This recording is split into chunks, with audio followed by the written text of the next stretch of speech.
I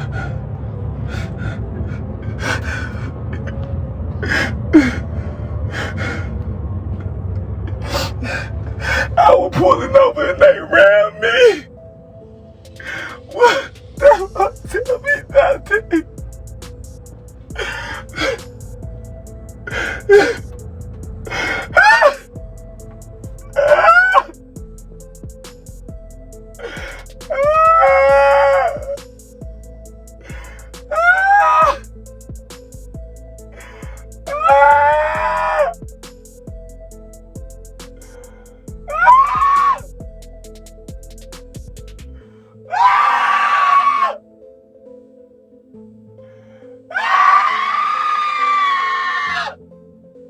Big time rapper Big Boogie.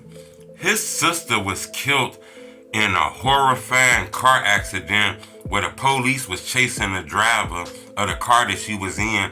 She was begging the driver to stop, pull over, let me out the car, begging him to let her out the car. He wouldn't let her out because he didn't want the police real close on her. The police end up doing some type of pit maneuver, some type of trick they do to get the car to roll and tumble. This car rolled and tumbled. This lady had all kind of injuries. It actually stole the life from her. Hit the like button. Go on this video 1,000 likes. This is a crazy story, and it's a lot of people upset about this. I don't know if this was her boyfriend, her friend, or whatever, but it's like the police got behind his car. They was chasing him. They was on a high-speed chase. It's a lot of twists and turns to the story. This shit got so deep, he was calling people while he in the chase. Calling people, telling them how this shit happening, how this shit going. The E-way, while we was finna get off the E-way, he hit the lights. So it was plenty of traffic, so we ended up kept going past traffic so we'll be able to pull over. So when we started getting off on the exit, I guess they thought, we was finna try to run or something, and they rammed the truck. The lady, Boogie's sister, was on the phone with her mother, telling her mother, look, he won't pull a car over, he won't let me out. She telling her mother all kind of stuff while this car chase is happening. All of a sudden, the damn car tumbled. The police do that pit maneuver shit that they do where they put spikes on the floor. A car hit you, or they put spikes on the road. All kind of shit. That car tumbled a lot of times and wrecked, and she had all kind of injuries all through her body. It's to the point where the police actually thought that she was going to survive. The police was on the phone talking to like one of the parents and shit, telling them that, she got a heartbeat and all kind of stuff like that, but she ended up succumbing to those injuries and dying. We got you. I told you, she's breathing. I promise you she's breathing. Okay? Right now she's breathing. She's getting on a helicopter right now. I promise you. Right now she is breathing, okay? Right, she's got a broken arm and a broken leg. She had a broken arm. She's breathing. She told me her name is Latrice, right? This story is crazy because her life was in the hands of this man. This man, for some reason, act like he didn't hear her. I guess he didn't want to go to jail. He didn't want to pull over, let her jump out, whatever the hell. But he kept her in that car. He kind of putting out the allegations of the police hit him, and that's why the car tumbled and shit like that. He don't really want to take responsibility for the mayhem that he didn't cause and shit. He still caught in some lackadaisical days that only he in, where he blaming the police, he blaming this shit. It's everybody else's fault but his fault.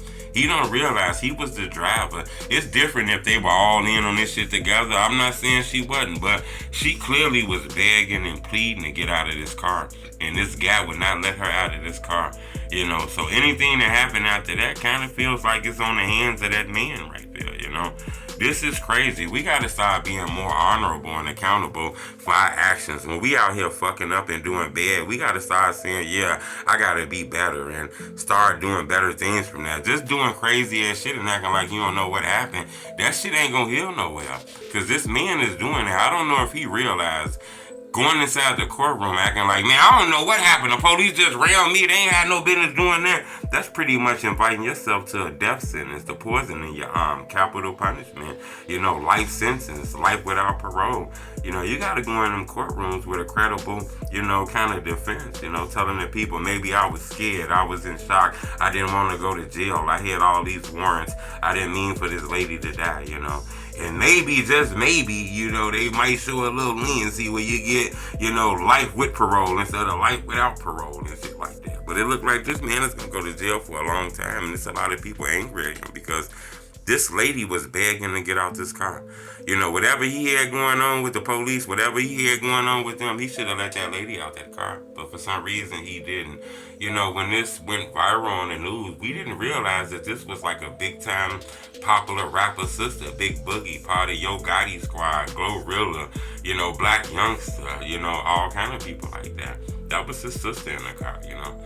She lost her life because her life was in the hands of a goofball, in my opinion. This was some goofy shit. Now, however people want to take it, that's on them, you know.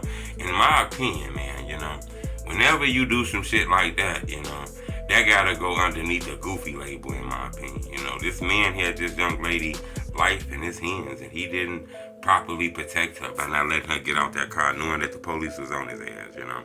Now, maybe they was a little aggressive with this pit maneuvering, you know, like in Chicago, when the police get behind you, they kind of got to stop. Once it gets to speeds that's like real crazy, they kind of got to stop that and just catch you later. I don't know if it's like that in other cities, you know, but it looks like, you know, this guy kept that lady in the car, and the car tumbled up. His face was all swole, all kind of shit, you know, but looked like he survived, and somebody who didn't have shit to do with this died.